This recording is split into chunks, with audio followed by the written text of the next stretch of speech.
SWBS. 여기는 진리의 소리, 젊음의 소리, 서울여자대학교 교육방송국입니다. 그럼 지금부터 9월 15일 금요일 슛동라를 시작합니다.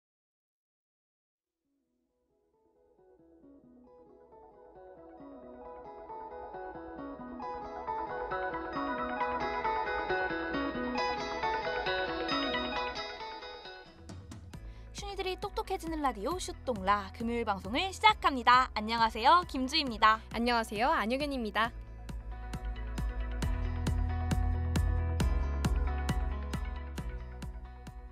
최근 정부가 다자녀 기준을 3명에서 2명으로 바꿔 양육 부담을 낮추고자 노력하고 있습니다. 합계 출산율이 급격하게 낮아짐에 따라 양육 부담이 늘어나게 된 국민들을 위한 결정이었는데요. 이번 슛동라에선 다자녀 기준을 바꾸게 된 배경, 새로운 다자녀 기준, 그리고 이전과 달라진 다자녀 혜택에 대해 낱낱이 살펴보겠습니다.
기자님, 오늘의 주제는 다자녀 가구 기준 변경이네요. 제가 정말 어릴 때부터 다자녀 가구의 기준은 자녀 3명 이상의 가구였는데 2명 이상의 가구로 그 기준이 변하다니 놀라운데요? 네, 그렇죠. 사실 저희가 어렸을 땐 2명 이상의 가구는 꽤 많았잖아요. 당장 아나운서님과 저도 이제부턴 다자녀 가구인 겁니다. 그렇네요. 저희 집도 저와 동생으로 자녀가 2명이니까요. 변경된 기준이 신기하면서도 그만큼 2명 이상의 자녀를 둔 가구도 적어졌다는 말이겠죠? 네, 아나운서님, 정확합니다. 지난해 우리나라 합계 출산율은 0.78명으로 역대 최저치였어요. 특히 서울의 경우 0.59명에 불과하기도 했죠. 참고로 합계 출산율은 여성 1명이 평생 낳을 것으로 예상되는 평균 출생자 수를 의미합니다. 네? 0.78명이요? 너무 급격하게 줄어든 거 아닌가요? 이렇게까지 줄어들게 된 배경이 있을 것 같은데요? 네, 맞습니다. 정부는 자녀가 많을수록 경제적 부담과 일, 가정 양립의 어려움이 가중돼 다자녀를 선호하지 않는 성향이 뚜렷해지고 있을 것이라고 분석했죠. 그렇죠. 사실 당자 10년 전까지만 하더라도 맞벌이 가구가 이렇게까지 많진 않았는데 최근엔 거의 모든 가구가 맞벌이 가구잖아요. 이러한 사회 변화가 한몫한 것으로 보이기도 하네요. 그렇죠. 그래서 정부가 다자녀 기준을 3명에서 2명으로 바꿈으로써 이에 따른 부담을 덜어주기로 한 것입니다.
그런데 기자님, 그러면 이전까진 다자녀 혜택을 받을 수 있는 가정이 얼마나 됐던 건가요?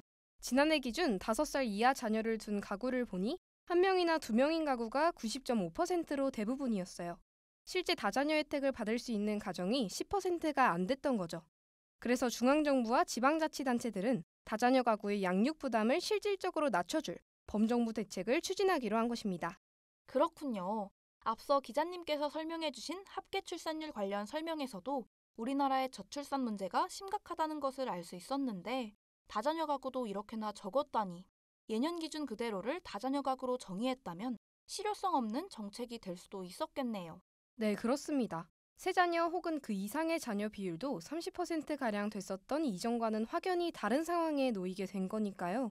출산율을 높이기 위해 국민들의 양육 부담을 줄이기 위해 정부가 확실한 대책을 내놓은 것이죠. 그럼 이제부턴 정부가 전국의 두 자녀 이상의 가구에겐 각종 경제적 혜택을 제공해 주는 건가요? 현재는 17개 광역자치단체에서만 다자녀 기준을 두 자녀로 통일 예정이라고 해요. 그리고 막내 자녀의 나이도 정해져 있어 사실 기존의 두 자녀였던 가구가 다자녀 가구로 인정받기는 조금 어려운 점이 있긴 하죠. 그렇군요. 의정부시에선 막내 자녀의 나이를 15살로 한정해 놓았다고 하죠.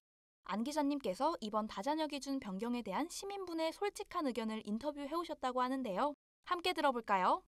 저는 정부의 이번 다자녀 기준 변경은 정말 잘합니다고 생각해요. 제가 어렸을 때 그리고 지금 알고 있는 다자녀의 기준은 사실 3명 이상의 가구를 뜻하긴 하거든요. 근데 그때도 다자녀 가구의 친구에게 그러면 오빠도 있고 동생도 있는 거냐고 신기해했던 기억이 나네요. 저희 때도 3명 이상의 가구가 그렇게 많지 않았는데 지금 출산율이 너무 급격하게 떨어져 버려서 다자녀 기준을 그대로 유지하는 것 자체가 말이 안 된다고 생각합니다. 갑자기 변경하는 만큼 그 기준도 확실하게 정해서 실효성 있는 정책이라는 생각이 들기도 했고요. 그래서 저는 이번에 기준 변경은 결과적으로 잘한 일이라고 생각합니다. 그런데 기자님, 이러한 다자녀 가구 기준 변경에 따라 가장 큰 변화가 생기게 된 분야가 사회 분야가 아니라 바로 경제 분야라고 하죠. 네, 그렇습니다. 그래서 제가 오늘 이 주제를 슈똥라 경제편으로 들고 온 건데요. 다자녀 가구 기준 변경이 이슈로 떠오르게 된 것도 바로 특별 공급 때문이었습니다. 특별 공급이요? 어떤 게 특별 공급되는 걸까요? 아무래도 경제편이니까 양육비, 출산비 지원, 뭐 이런 걸까요? 비슷하지만 아닙니다. 바로 공공분양주택을 특별 공급한다는 건데요. 공공분양주택뿐 아니라 민영주택 특공 기준 완화도 검토하고 있다고 합니다. 공공분양 주택이요? 그 개념을 사실 전 잘 모르겠던데 어떤 것인지 자세히 설명해 주실 수 있나요? 우선 공공주택의 개념부터 설명드려야 할 것 같아요. 공공주택은 공공주택 사업자가 국가 또는 지방자치단체의 재정이나 주택도시기금을 지원받아 건설, 매입하는 주택입니다. 이 주택은 다른 주택에 비해 가격이 매우 저렴하기에 청년층부터 노년층까지 모두 입주를 희망하는 주택이죠. 저도 은행에서 공공주택 청약 이런 문구들을 많이 본 것 같아요. 이러한 공공주택을 다자녀 가구에게 특별 공급한다는 것이죠. 그렇죠. 제가 공공주택 특별 분양에 대해 보다 자세한 정보를 얻고자 법률사무소 도율의 김희진 변호사님과 인터뷰를 진행했는데요. 함께 들어보시죠. 이번 다자녀 가구 기준 변경은 사실 오래전부터 논의되어 오던 이슈였습니다. 대한민국의 출산율이 예전 같지 않고 한 가정에 한 자녀를 두지 않는 가정이 굉장히 많으니까요. 시대가 변하면서 다자녀 가구의 기준이 변경되는 건 당연한 절차였습니다. 사실 다자녀 가구 기준 변경은 문제되는 요소가 아니겠죠? 여기에 뜨거운 관심을 가지고 있는 이유 자체가 다른 게 아니라 바로 공공분양주택 문제인 건데 이게 사실 제로섬 게임이라는 분석도 끊이지 않고 있어요. 출산율을 높이기 위해 다자녀 가구 기준을 낮추고 공공분양주택을 용이하게 해주는 대신 다른 세대 있잖아요. 이제 대학생 20대라던가 신혼부부라던가 그들은 그러면 신청할 수 있는 주택이 줄어들게 되는 겁니다. 이게 과연 실효성이 있는 정책일지 생각하게 되는 거죠. 기자님, 이러한 공공분양주택을 공급하는 기준도 궁금한데요. 특별 공급이라고 하니 모두에게 제공할 것 같진 않고요. 맞습니다. 앞에서 살펴보았듯 공공주택은 수요에 비해 공급이 부족한 상황이니까요. 기준도 상당히 세분화되어 있는데요. 하나하나 나누어 설명드리도록 하겠습니다. 먼저 이 공공분양주택의 기준은 배점제인데요. 정책 변화에 따라 자녀수 배점에 두 자녀 항목도 추가돼 두 자녀 가구 또한 점수를 받게 됩니다. 그렇군요. 그런데 현행 기준인 두 자녀와 예년 기준인 세 자녀는 점수가 동등하게 부여되나요? 아무래도 세 자녀인 가구엔 차등 배분되어야 할 것 같은데. 정확합니다. 정부도 그걸 고려해 자녀당 5점의 배점을 두지만 두 자녀와 세 자녀 사이엔 10점의 배점을 두기로 했어요. 결국 개선 후엔 두 자녀 가구는 25점, 세 자녀 가구 35점, 네 자녀 가구는 40점을 받게 되는 겁니다. 오, 그런 것까지 고려해 차등 배점을 준다니 생각했던 것보다 훨씬 체계적인데요?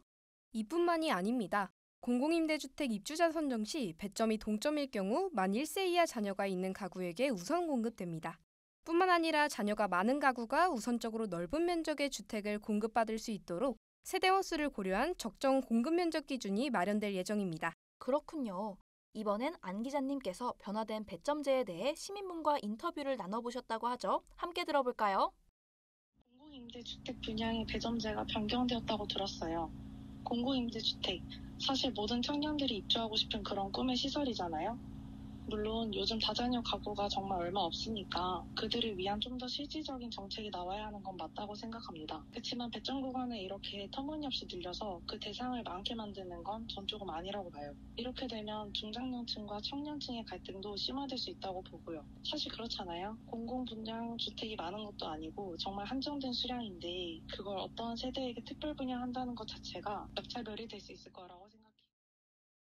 안 기자님, 그런데 업계에선 공공분양제도에 대한 또 다른 실효성 논란이 나오고 있다고요?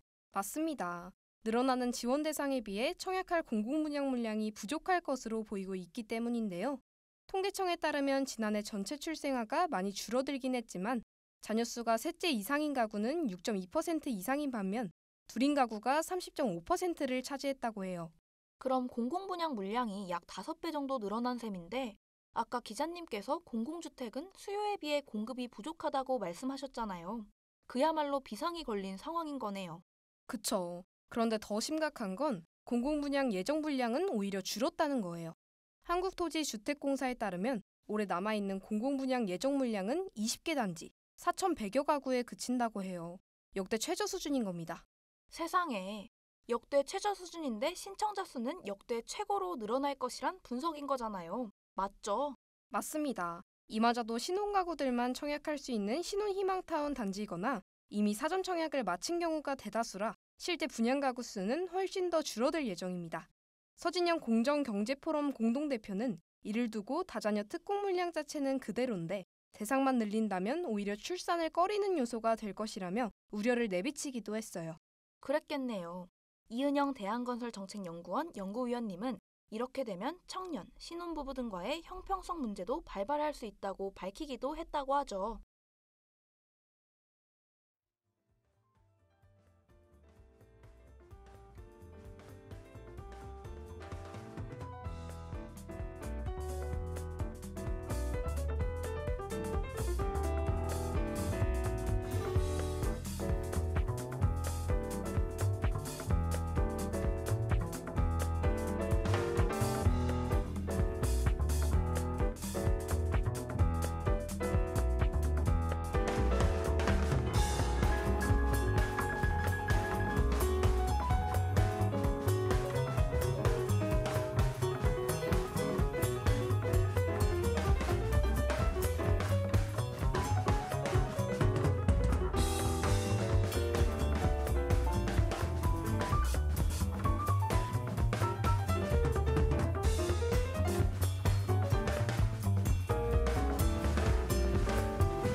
기자님, 다자녀 가구에게 주어지는 또 다른 혜택들에 대해서도 궁금한데요.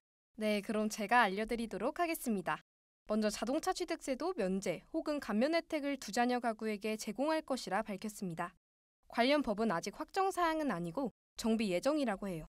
자동차 취득세도 꽤나 부담이 되는 비용으로 알고 있는데 감면이나 면제를 해준다면 굉장한 도움이 될 것 같아요. 네, 그렇습니다. 국립문화시설도 마찬가지인데요. 기존에 있던 다자녀 할인 혜택 기준을 두 자녀로 통일하고 영유아 동반자 전시관람 우선 입장 신속 처리제, 일명 패스트트랙 도입을 검토하고 있기도 합니다. 우와, 혜택이 상당한데요? 그렇죠? 마지막으로 초등돌봄 교실과 아이돌봄 서비스 제공 및 할인까지 제공한다고 밝히며 양육에 실질적인 도움을 제공할 것이란 의사도 내비쳤습니다.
오늘 기자님과 다자녀 가구 기준 확대와 이에 따른 공공분양주택 분양, 또 다른 정부 제공 혜택들에 대해서까지도 알아봤는데요. 우리 생활에 밀접하게 연관된 주제다 보니 재미있게 들을 수 있었던 주제였던 것 같아요. 기자님은 어떠셨나요? 저도 그랬어요. 사실 저도 공공주택 분양에 관심이 많거든요. 다자녀 가구 기준이 변경되면서 이러한 공공주택 분양에 굉장한 변화가 휘몰아칠 것 같아 걱정이 되기도 하면서도 해당 정책을 통해 우리나라의 출산율이 조금이나마 높아졌으면 하는 마음에 취재하면서 해당 이슈에 대해 좀 더 깊게 생각해 볼 수 있었던 것 같습니다. 네, 그럼 오늘의 슛동란 여기서 마치겠습니다. 더 유익한 주제로 또 만나요. 여러분 감사합니다. 다음 방송에서 봬요.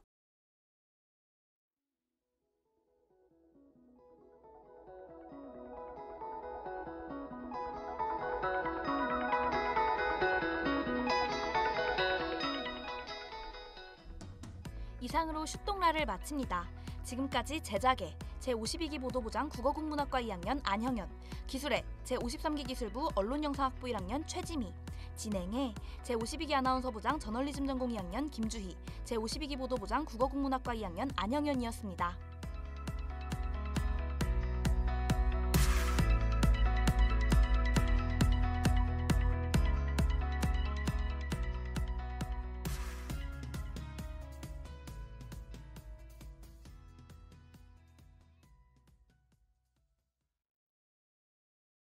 지금까지 여러분께서는 SWBS 서울여자대학교 교육방송을 들으셨습니다.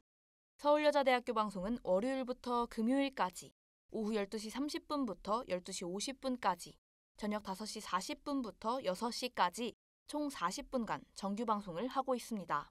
지금까지 청취해주신 여러분께 감사드리며 이상으로 9월 15일 금요일 정규방송을 모두 마치겠습니다. 여기는 진리의 소리, 젊음의 소리 서울여자대학교 교육방송국입니다.